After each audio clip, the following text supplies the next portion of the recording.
Hello world, you're watching The Meme Factory for your daily dose of news and satire.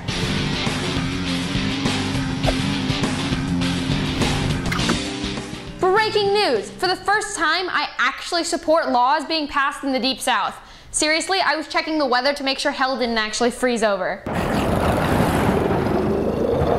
Louisiana executed its first law requiring sex offenders and child predators to disclose their criminal status on Facebook and other social networking profiles, making Louisiana the first of its kind to make such personal governmental control and intervention mandatory. It's not subtle. They're not saying you have the option of making this itty-bitty little tiny text on the far bottom right corner of your screen telling people that, oh yeah, and by the way, I'm sexually attracted to 4-year-old boys.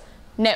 Now it's the digital equivalent of tattooing the word rapist in bright bold letters on your forehead. Rapist coming! Rapist here! And not just rapist.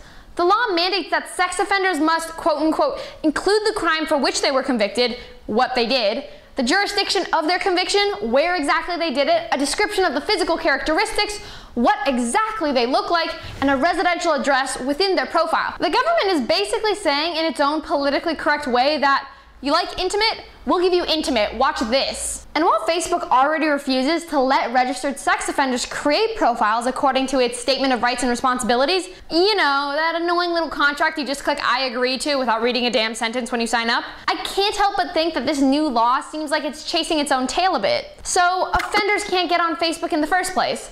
If they did, then they wouldn't tell anybody, or they'd get booted in a digital microsecond. So doesn't that force them to lie anyways if they want to be on Facebook? I mean, sure, compared to the crimes most of them commit, lying on a social media website is probably the equivalent of being Mother Teresa. But I do get that this new law, according to State Representative Jeff Thompson, a Republican who sponsored the bill, is meant to catch any predators who really slip through the cracks. It has good intentions.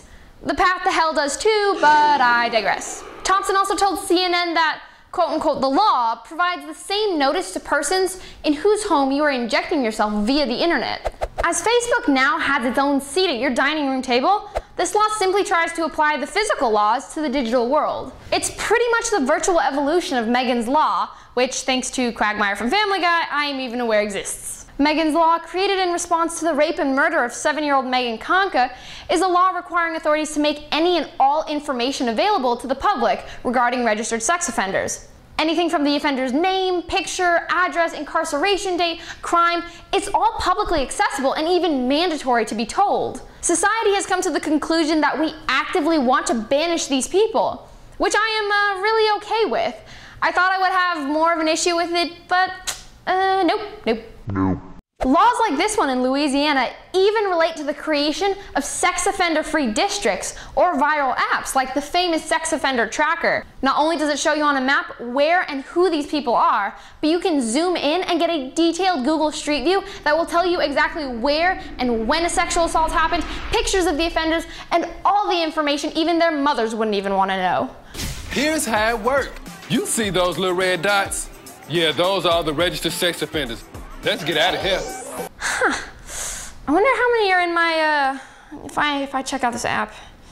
Holy they're everywhere. So what happens when you're young and stupid? Or it was just simply a mistake? Are you basically just screwed? The line isn't purely black and white there. I mean, when I was in preschool, I also bit a girl on the arm because she cut in front of me in the snack line. Cannibal? Maybe not. Society let me off the hook for that one. Rape and murder, on the other hand, seem like it's in a different ballpark.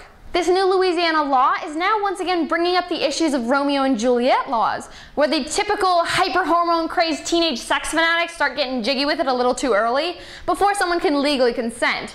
So as the 18-year-old guy who sleeps with his 17-year-old girlfriend and pisses off daddy, are you just boned, and not in a good way, when you're marked as a statutory rapist for the rest of your life? CNN reports have also told us that violators of this new Louisiana law face imprisonment with hard labor for 2 to 20 years.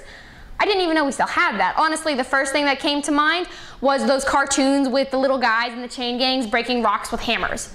Maybe the punishment fits the crime. Insert joke about my uptight parents here. Maybe it doesn't. It's never black and white, and in fact, it's usually gray, like the Romeo and Juliet cases. But now we're taking away released criminals' digital rights once they've been released from prison as well. And while there is a sizable debate to the rights of criminals, when you fuck up that bad, you don't get certain rights anymore. You don't get to join the Facebook conversation. That's it. No ifs, ands, or buts. We don't let felons vote, do we? Should we? That's all I have for you today, world. Thank you very much for watching. Like, sub, and click those thumbs up if you like the story and dig the meme factory. You can check us out on Facebook, Twitter, and the podcast on iTunes too. This has been Alexandra Cardinale, and you just watched the Meme Factory.